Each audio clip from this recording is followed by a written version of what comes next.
Shalom. Shalom. Selamat pagi teman-teman. Puji nama Tuhan, pagi hari ini kita mau datang sama Tuhan. Sebelum kita mulai ibadah pada hari ini, kita mau berdoa terlebih dahulu.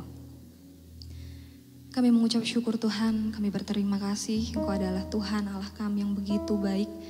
Kalau saat ini Tuhan kami masih ada Tuhan, itu karena kebaikan dan kemurahan-Mu Yesus. Ajarkan Tuhan kami anak-anak-Mu mencari Engkau Tuhan dengan bersungguh-sungguh. Sebab Tuhan tidak bisa Tuhan sedetik pun Tuhan kami tanpa Engkau Yesus. Kiranya Engkau yang memimpin ibadah-Mu pada pagi hari ini Tuhan. Kiranya Engkau yang boleh mengurapi setiap kami dimanapun kami berada dengan berkat yang sama. Terima kasih Yesus, haleluya, amin. Shalom, puji nama Tuhan. Kalau bulan ini adalah bulan kemerdekaan ya, 17 Agustus. Tapi seharusnya kita anak-anak Tuhan lebih bersemangat karena sebelum ada bangsa-bangsa ini kita sudah dimerdekakan oleh Tuhan Yesus dari belenggu dosa. Karena kita lebih dari pemenang, amin. Kita mau pujikan lebih dari pemenang dengan penuh semangat ya.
semuanya adalah lebih dari pemenang.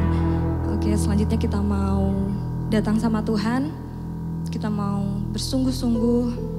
Kita mau katakan bahwa fokus kita tidak ada selain Tuhan. Kita akan pujikan, selain Kau tiada yang lain.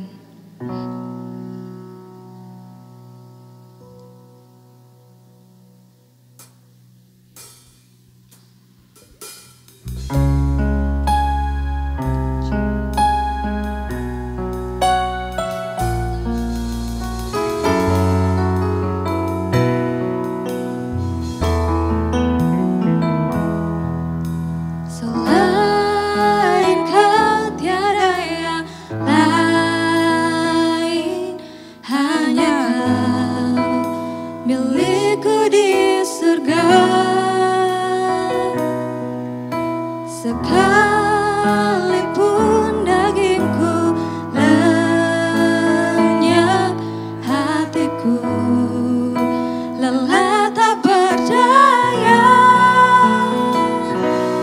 Ku sembah Engkau, Allah yang perkasa. Ku sanjung tinggi namamu di hidupku.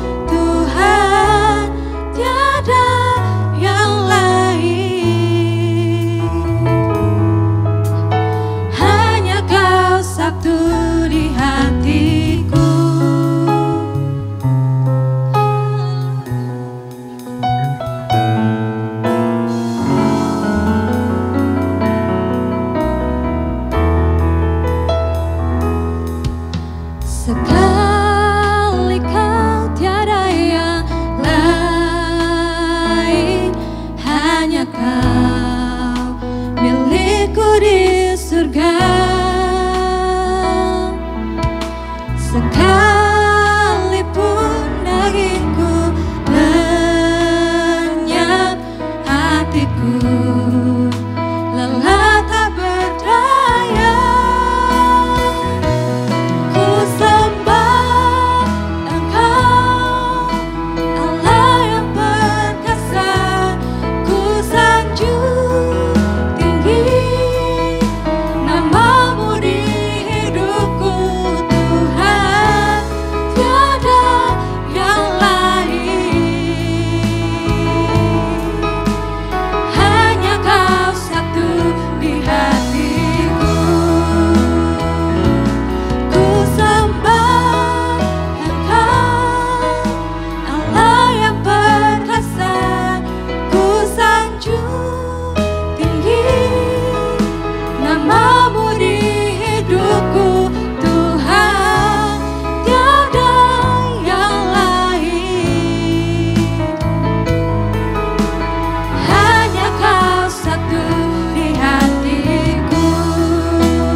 Kembali kami datang ke hadirat-Mu pada hari ini.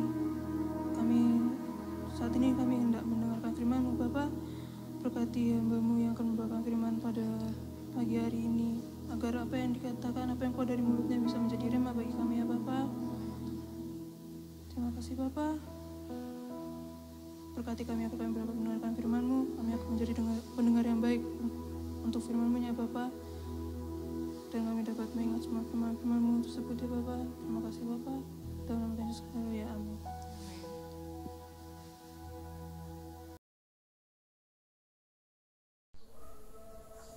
Puji Tuhan. Selamat pagi anak-anak. Selamat kita berkumpul kembali di dalam kasih Tuhan Yesus Kristus. Kita bersyukur kepada Tuhan karena pagi hari ini kita dapat berkumpul dan tiba saatnya untuk kita mendengarkan firman Tuhan. Karena kasih dan kemurahan Tuhan yang besar dalam hidup kita, sehingga kita dapat menerima kembali firman Tuhan pada pagi hari ini. Mari kita siapkan hati kita. Puji nama Tuhan. Ayat yang diambil dari Alkitab pada pagi hari ini, kita akan membaca bersama-sama di dalam Galatia pasal 5 ayat yang ke-17. Galatia 5 ayat 17. Galatia 5 ayat 13 ya anak-anak. Saudara-saudara, memang kamu telah dipanggil untuk merdeka, tetapi janganlah kamu mempergunakan kemerdekaan itu sebagai kesempatan untuk kehidupan dalam dosa, melainkan layanilah seorang akan yang lain oleh kasih. Ya, ulangi sekali lagi. Saudara-saudara, memang kamu telah dipanggil untuk merdeka, tetapi janganlah kamu mempergunakan kemerdekaan itu sebagai kesempatan untuk kehidupan dalam dosa, melainkan layanilah seorang akan yang lain oleh kasih. Puji nama Tuhan, karena untuk firman Tuhan yang telah kita baca bersama-sama. Nah, kita sudah dimerdekakan dari dosa ya. Kita sudah dilepaskan dari belenggu dosa. Karena pengorbanan Tuhan Yesus Kristus di kayu salib, kita sudah merdeka dan kita sudah dilepaskan dari belenggu dosa ini ya. Kita sudah merdeka. Nah, apa yang akan kita perbuat untuk mengisi kemerdekaan ini, untuk melakukan untuk kita menghargai kemerdekaan yang Tuhan sudah berikan kepada kita, untuk kita mengingat pengorbanan Tuhan yang besar di kayu salib ya, untuk mengingat kasih Allah yang sangat besar. Dalam Yohanes 3 ayat 16, di situ dikatakan, ayat yang sudah kita hafal dari sejak kecil, karena begitu besar kasih Allah akan dunia ini sehingga dikaruniakan anaknya yang tunggal, supaya barang siapa yang percaya kepada Dia tidak akan binasa, melainkan beroleh hidup yang kekal. Puji nama Tuhan, kita sudah disiapkan kehidupan yang kekal. Tuhan Yesus sudah bangkit, sudah naik ke surga, dan biarlah kita selalu setia untuk mengiring Dia ya, bahkan untuk melayani Dia. Nah, puji nama Tuhan, kita sudah dimerdekakan dari dosa ini.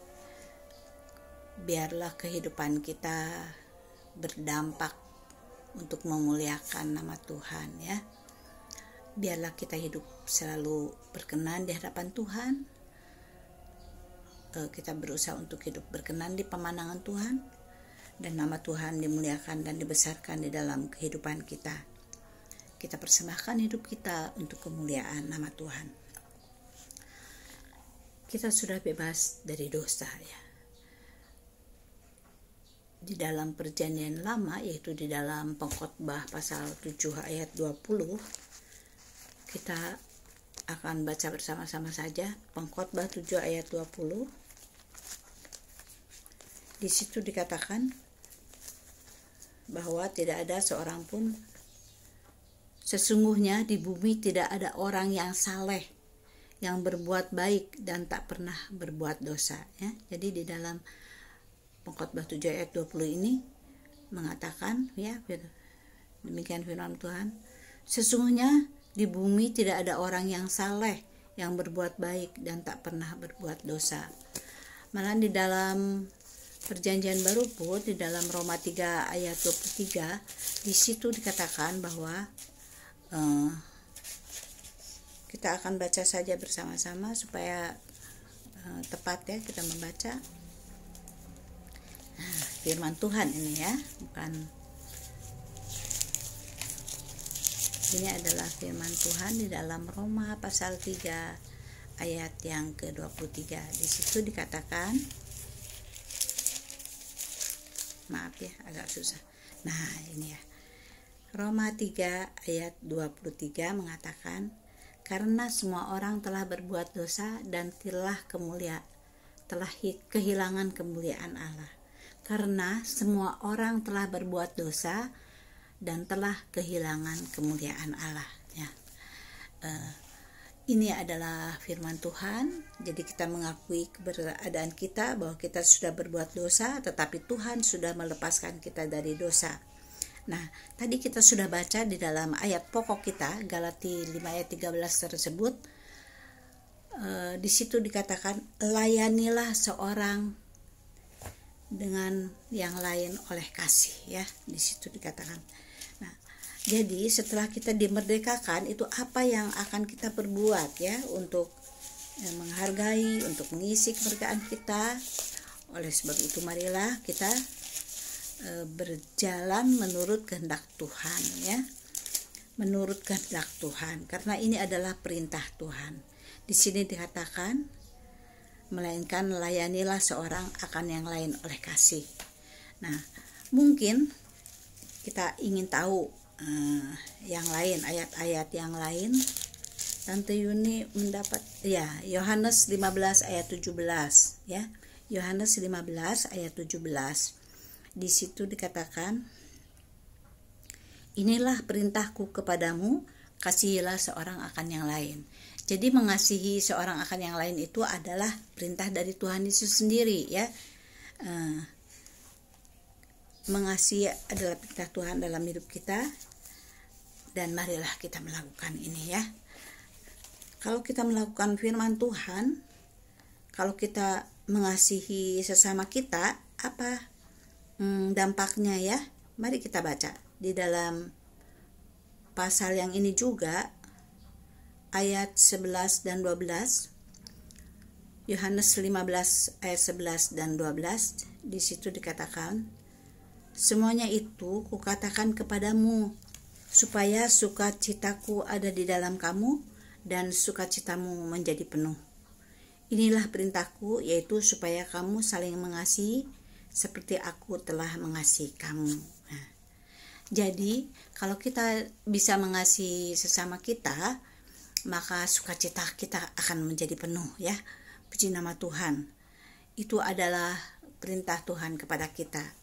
Nah, kenapa kita harus melakukan ini, melakukan perintah-perintah Tuhan, ya. Kita melakukan sesuatu kebaikan, kita melakukannya karena kita mengenal Allah, ya. Kita mengenal Allah itu adalah kasih. Jadi kita anak-anak Tuhan juga harus melakukan kasih. Kita baca sebuah ayat di dalam 1 Yohanes pasal 4 yang mengatakan, 1 Yohanes pasal 4 ayat 7 dan 8.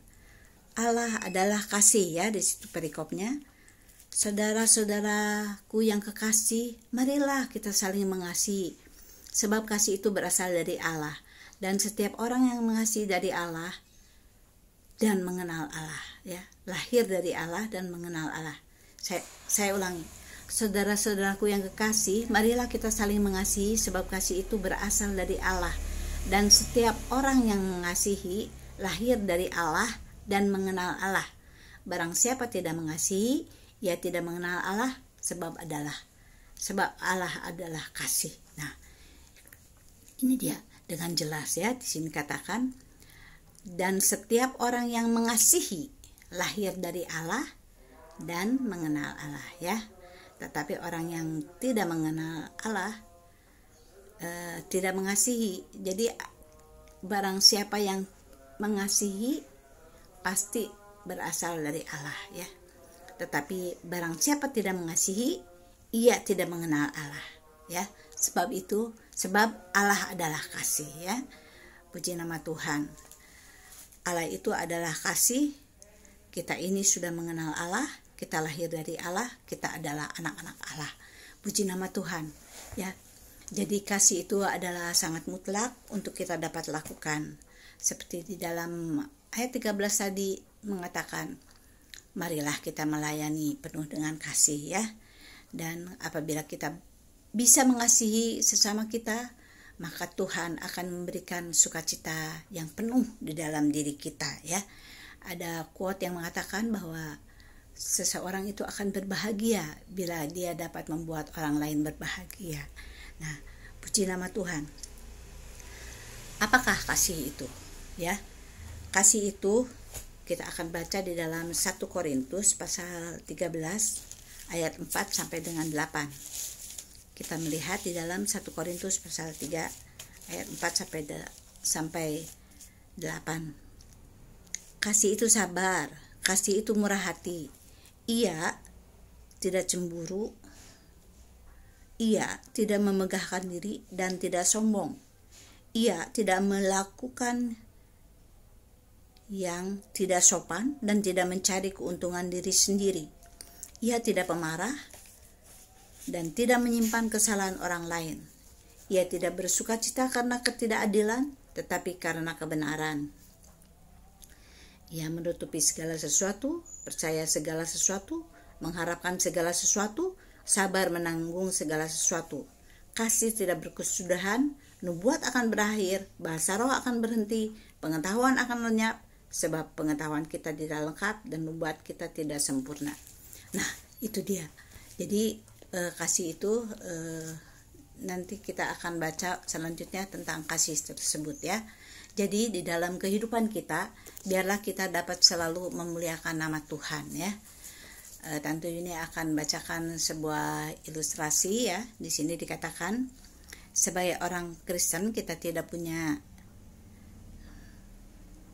pilihan yang lain kecuali bergerak maju sesuai alunan genderang daripada Roh Kudus ya. Jadi kita dapat melakukan hal-hal yang berkenan di hadapan Tuhan sesuai dengan perintah Roh Kudus. Kita bersyukur kepada Tuhan karena Dia sudah naik ke surga dan mengirimkan Roh Kudus kepada kita ya. Kita tidak ada pilihan lain tetapi kita akan mengikuti suara dari Roh Kudus ya. Apa yang Roh Kudus perintahkan kepada kita, biarlah kita lebih peka akan Dia ya. Kita akan melakukannya karena bukan dengan kuat dan gagah kita mampu melakukan itu, tetapi kita dapat melakukan dengan kekuatan daripada Roh Kudus dan tuntunan daripada firman Allah itu sendiri ya. Kita bisa melakukan perbuatan baik dengan mempraktekkan prinsip-prinsip kebaikan. Kita dapat memberikan kesaksian kepada orang-orang sekitar kita bahwa kita bisa berani tampil beda ya. Biarlah kita bersinar di dalam kegelapan ya. Biarlah terang Tuhan dapat dirasakan oleh mereka dan kemuliaan Tuhan dinyatakan melalui kehidupan kita. Kita rindu sekali untuk kita dapat bisa memuliakan nama Tuhan melalui kehidupan kita ya. Tadi dikatakan bahwa kasih itu sabar ya, kasih itu murah hati ya. Mungkin remaja mengalami hal-hal yang tidak enak di dalam hidup kita ya. Mungkin kesabaran kita sedang dicoba, ada teman yang nyebelin gitu ya. Tetapi kita harus tetap bersabar ya. Kita tidak membalas kejahatan dengan kejahatan, tetapi kita membalas kejahatan dengan kebaikan ya. Kita melakukannya itu dengan penuh kesabaran ya. Apapun yang kita lakukan seolah-olah bukan untuk manusia, tetapi kita melakukannya untuk Tuhan ya. Kolose 3 ayat 23 mengatakan itu. Jadi di dalam kehidupan kita sehari-hari mungkin kita mengalami ketidaksabaran, kita mengalami sesuatu hal yang menguji kesabaran kita. Biarlah kita tetap bertahan ya. Kita dapat melakukan kesabaran, kita dapat memuliakan Tuhan melalui kehidupan kita ya. Kalau kita bisa membalas kebaikan, kita bisa membalas kejahatan dengan kebaikan. Kalau murah hati itu misalnya ada orang yang membutuhkan pertolongan kita tolong ya. Kita ringan tangan untuk membantu mereka. Kita memberikan pertolongan yang bisa kita lakukan ya. Apapun yang kita perbuat, semuanya itu untuk kemuliaan nama Tuhan. Kita memberikan apa yang mereka perlukan ya. Kita memberikan mungkin kata-kata, kalau tidak materi, tetapi kita bisa menghibur mereka yang susah juga ya. Dan pokoknya semua kita akan lakukan kebaikan-kebaikan ya, untuk memuliakan dan membesarkan nama Tuhan. Puji nama Tuhan. Ada sebuah ayat di dalam Lukas pasal 6 ayat 32, kita akan baca bersama-sama sebagai ayat penutup kita ya. Lukas pasal 6 ayat 32 dan 33. Di sini dikatakan,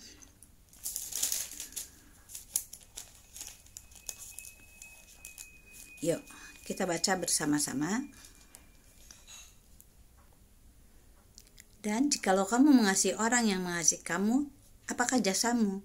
Karena orang-orang berdosa pun mengasihi juga orang-orang yang mengasihi mereka. Sebab jikalau kamu berbuat baik kepada orang yang berbuat baik kepada kamu, apakah jasamu? Orang-orang berdosa pun berbuat demikian. Jadi kita harus lebih daripada orang-orang berdosa ya. Kita harus menunjukkan kebaikan kita ya. Kita harus membalas kejahatan dengan kebaikan ya. Biarlah terang kita bersinar, nama Tuhan dimuliakan dan dibesarkan ya. Jadi di sini perikopnya adalah kasihilah musuhmu. Ya mungkin kita saya tidak punya musuh gitu ya mungkin. Tetapi mungkin ada orang yang membenci kepada kita. Nah, kita berbuat baik kepada mereka ya, sehingga terang-terang Tuhan itu bersinar di dalam kehidupan kita dan nama Tuhan yang dimuliakan dan dibesarkan. Kita bersyukur pada Tuhan untuk kesempatan ini. Kita bersyukur karena Tuhan baik buat kita. Marilah kita melakukan segala sesuatu kebaikan ya. Di sini tadi seperti ayat pokok kita, janganlah kemerdekaan itu dipergunakan untuk berbuat dosa lagi, tetapi layanilah seorang dengan kasih. Puji nama Tuhan. Sekian firman Tuhan. Kita bersyukur karena kemurahan Tuhan yang besar di dalam hidup kita. Kita memuji kebesaran Dia. Puji syukur kepada Tuhan. Kita mau akhiri dengan nyanyian Ku kasih kau dengan kasih Tuhan. Puji nama Tuhan. Saya serahkan kembali kepada yang memimpin pujian. Terima kasih. Haleluya. Amin.